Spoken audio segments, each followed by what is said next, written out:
Selamat pagi saudara-saudari. Tanggal 19 Oktober 2025 kita merayakan Hari Minggu Biasa ke-29 tahun C. Gereja juga merayakan hari ini sebagai Hari Misi, Hari Minggu Misi.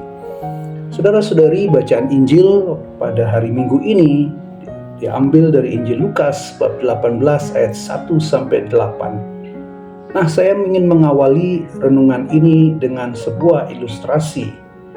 Pernahkah Anda memperhatikan seorang anak kecil yang belajar berjalan? Ia jatuh berkali-kali, menangis, tapi tetap bangkit. Ia tidak berhenti mencoba, bukan karena tahu teori gravitasi atau anatomi, melainkan karena di hadapannya ada wajah yang menantinya. Wajah sang ayah dan sang ibu yang tersenyum dan berkata, "Ayo nak, sini." Anak itu tidak menyerah, saudara, karena ia percaya pada kasih yang memanggilnya. Inilah gambaran sederhana dari makna berdoa tanpa jemu-jemu. Bukan sekadar soal mengulang permintaan, melainkan soal percaya pada kasih yang tetap hadir, walau jawaban belum tampak.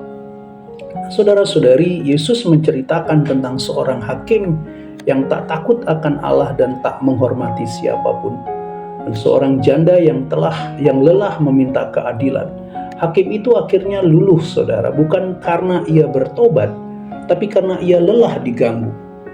Namun Yesus mengarahkan perhatian kita pada sesuatu yang lebih dalam. Perhatikanlah apa yang dikatakan hakim yang lalim itu. Jika seorang hakim yang keras hati saja akhirnya mau bertindak, apalagi Allah yang penuh kasih. Yesus bukan sedang mengajarkan kita agar ngotot memaksa Allah, melainkan agar kita menemukan wajah Allah yang setia, yang tidak akan membiarkan umatnya berseru sia-sia. Saudara-saudara, perumpamaan ini berakhir dengan pertanyaan yang menggoncang.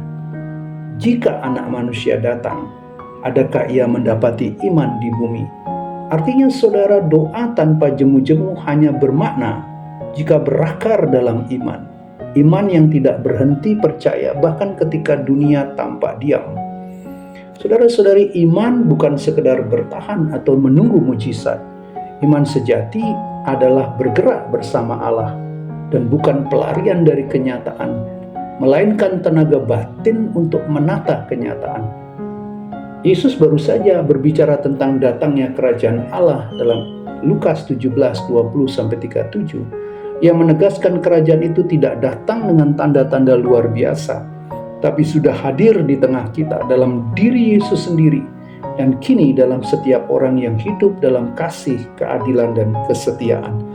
Jadi saudara, berdoa tanpa jemu-jemu bukan berarti menunggu Tuhan bergerak, melainkan tetap bergerak bersama Tuhan meski keadaan tak pasti.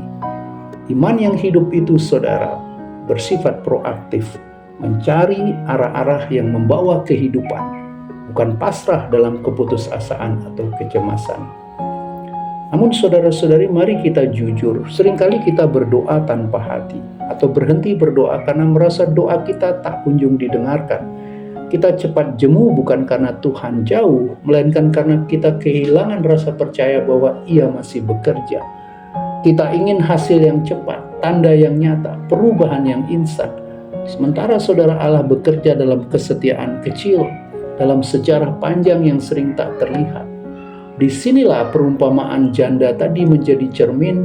Apakah saya berdoa hanya untuk mendapat sesuatu? Ataukah saya bertekun karena percaya bahwa kasih Allah lebih besar dari hasil doaku? Apakah doa saya menumbuhkan ketekunan dan daya tahan dalam iman, atau justru menjadi sarana melarikan diri dari tanggung jawab? Saudara-saudari, berdoa tanpa jemu-jemu berarti hidup dalam relasi terus-menerus dengan Allah yang setia. Doa bukan hanya di bibir, tapi dalam pilihan yang konkret. Ketika kita tetap berbuat baik di tengah ketidakadilan, kita sedang berdoa tanpa jemu. Ketika kita tetap percaya, walau doa tak dijawab seperti yang diharapkan, kita sedang berdoa tanpa jemu. Ketika kita terus memperjuangkan kebenaran meski lambat dan sulit, kita sedang ikut serta dalam doa janda yang memohon keadilan itu. Doa seperti ini, saudara, membentuk iman yang matang, iman yang berani dan bernalar. Seperti dikatakan dalam dialog akhir teks tadi, iman yang tidak mengawang-awang, tapi menjejak realitas dan mencari arah kehidupan. Mungkin hari-hari ini kita menantikan keadilan, pemulihan, atau arah baru bagi hidup dan bangsa kita. Injil hari ini menantang kita untuk tidak berhenti berdoa, bukan karena Tuhan lambat, melainkan karena kita perlu terus diubah oleh doa. Doa mengubah hati sebelum mengubah keadaan. Doa menyalakan iman sebelum menyalakan solusi. Doa yang tanpa jemu-jemu menjadikan kita mitra Allah, bukan peminta-minta, melainkan rekan kerja dalam menghadirkan kerajaannya di dunia. Nah, saudara, secara singkat, dalam hari Minggu misi sedunia ini, poinnya jelas. Karya misi sekecil, sebesar apapun, tanpa doa, dia tidak akan berbuah. Karya misi gereja, karya misi kita pribadi, karya misi kita di mana saja, hanya akan berbuah, saudara, bila kita sungguh-sungguh mempunyai hidup doa yang kuat, hidup doa yang didasarkan pada iman yang kokoh akan Tuhan. Mari kita berdoa bersama. Tuhan Yesus, Engkau mengajar kami berdoa tanpa jemu-jemu. Ajarlah kami agar doa kami tumbuh dari iman yang hidup, iman yang tidak hanya menunggu tetapi bertindak dalam kasih, iman yang tidak mudah putus asa tetapi tetap berharap pada kemurahan-Mu. Jadikan kami seperti janda itu, setia, gigih, dan percaya, agar dalam hidup kami Engkau menemukan iman yang nyata.